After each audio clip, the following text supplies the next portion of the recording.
नमोस्तु नमोस्तु। ओम नमस्तेभ्य। ओम नमस्तेभ्य। ओम नमस्तेभ्य। अहिंसा परमो धर्म की। आचार्य गुरुवर श्री ज्ञान सागर मुनि महाराज की।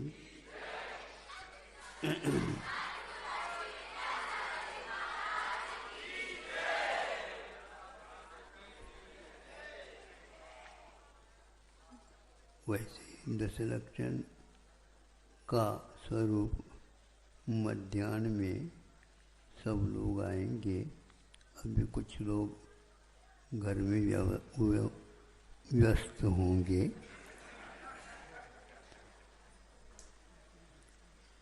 और जो मध्याह्न में नहीं सोएंगे उनके लिए तो मिल सकता है।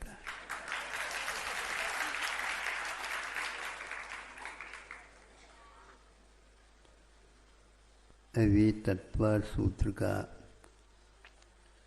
प्रथम अध्याय का विवेचन आप लोगों ने सुना।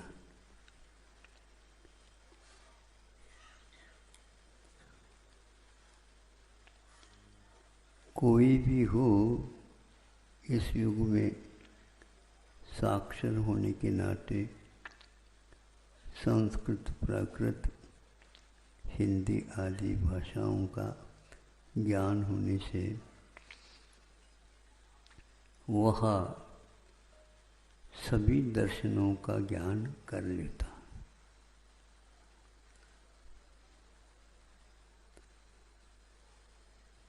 तो जैन दर्शन में भी अनेक भाषाएं हैं। उन भाषाओं में जो विवेचन दर्शन का किया गया है वह अपने आप को तो महत्वपूर्ण मानते ही हैं हम लोग, लेकिन दार्शनिक जो व्यक्ति होता है वह सबको भी देख करके फिर तुलना करने का भी पुरुषार्थ करता है।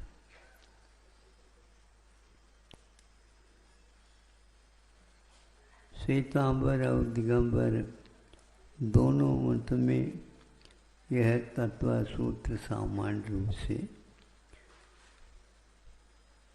मिलता है, लेकिन जैनेतरों में भी इसका किस ढंग से अध्ययन होता है एक नमूना बता दें कि जब उन्होंने अध्ययन किया फिर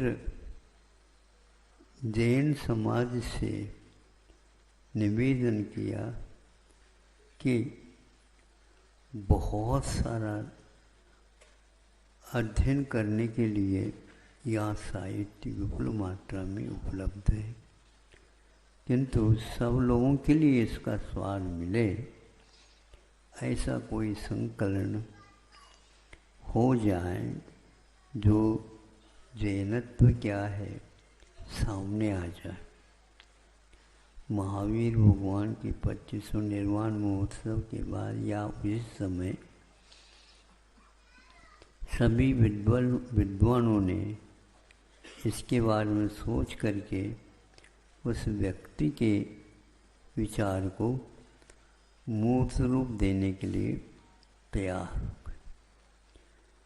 अब वह व्यक्ति कौन है हम बाद में बताना चाहेंगे। अब वह जब किताब आ गई बन करके प्राकृत में है, जिसका शीर्षक समण सुत्तम रखा। वह समण सुत्तम का अर्थ श्रमणों के द्वारा बताया हुआ सूत्र है। सूत्र ग्रंथ सूत्र में भी होते हैं तो गाथा सूत्र में भी हुआ करते हैं। तो उसमें केवल गाथाओं का ही संकलन किया गया। जब उसको उनके सामने रखा गया तो उन्होंने आद्योपांत उसका अवलोकन करके अपने आद्याक्षर में कुछ भाव अभिव्यक्त किए। वो बहुत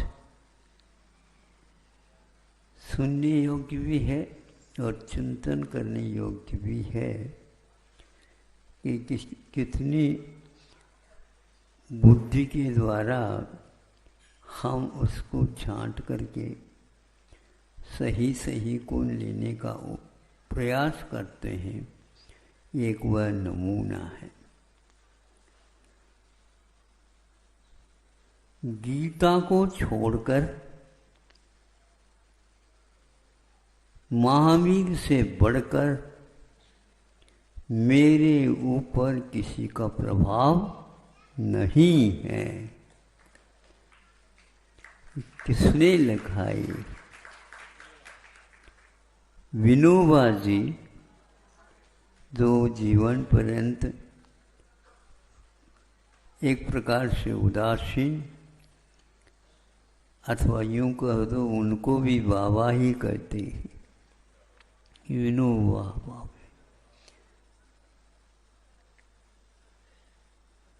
गीता को छोड़कर और महावीर से बढ़कर,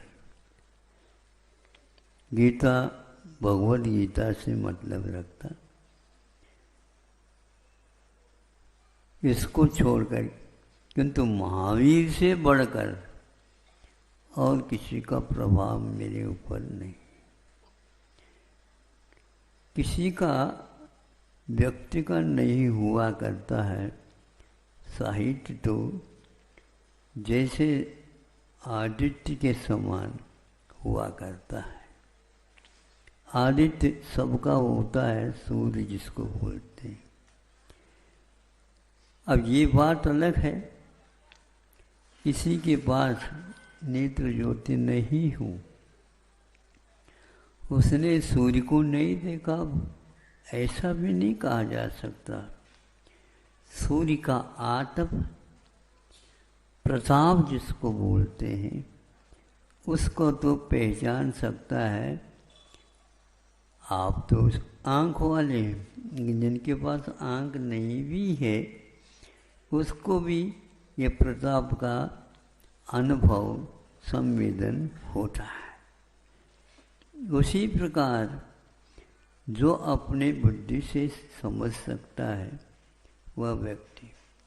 एक और बात उन्होंने मार्मिक कही कि संलेखना प्रकरण इसमें रखा गया है, ये बहुत ही महत्वपूर्ण है। जीवन खाने पीने उठने बैठने अनेक कार्यों में पूर्ण हो जाता है, किंतु अंतमतासो गता वाली बात बहुत ही मार्मिक होता है। तो संलेखना की जो विधि इसमें बताई गई है, यह बहुत ही भावपूर्ण है। और इतना कह करके नहीं हुआ, अंतिम समय में उन्होंने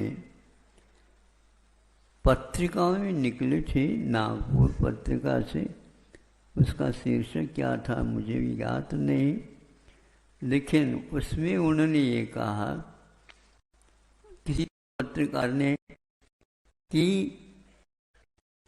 विनोबा जी ने जैन साधुओं का अनुकरण किया है।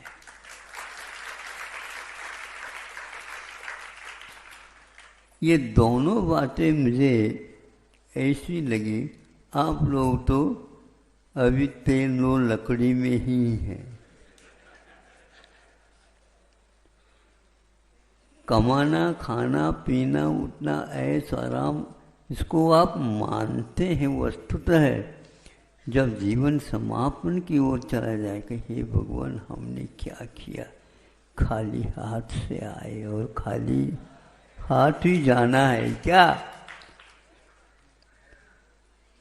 भरे हाथ नहीं है तो कम से कम भगवान को हाथ तो जोड़ दो, लेकिन ये हाथ खुले न रखो। अब हमें कुछ नहीं चाहिए, ये भाव हर एक व्यक्ति के जीवन में घटित नहीं होते।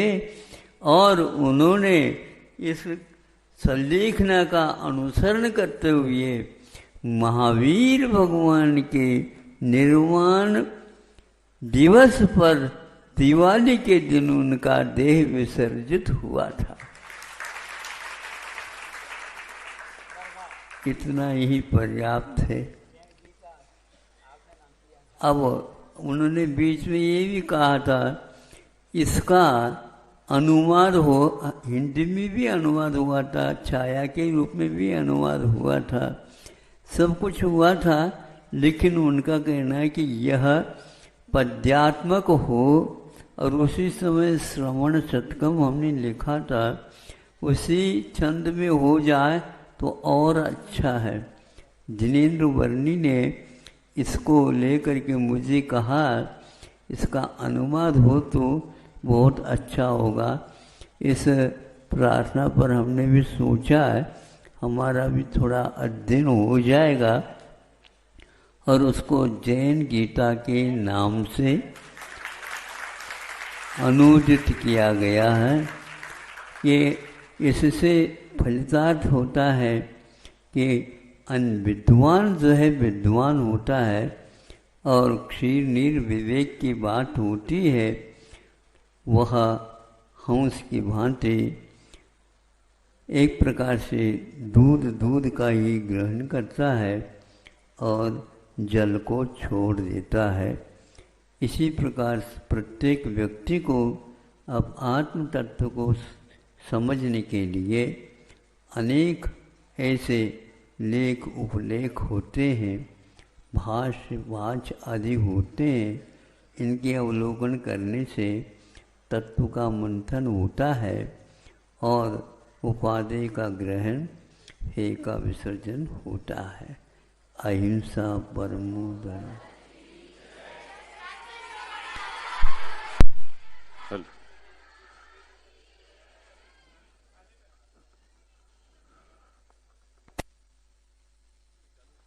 बोलिए संत शिरोमणि आचार्य गुरुवर विद्यासागर जी महामुनिराज की।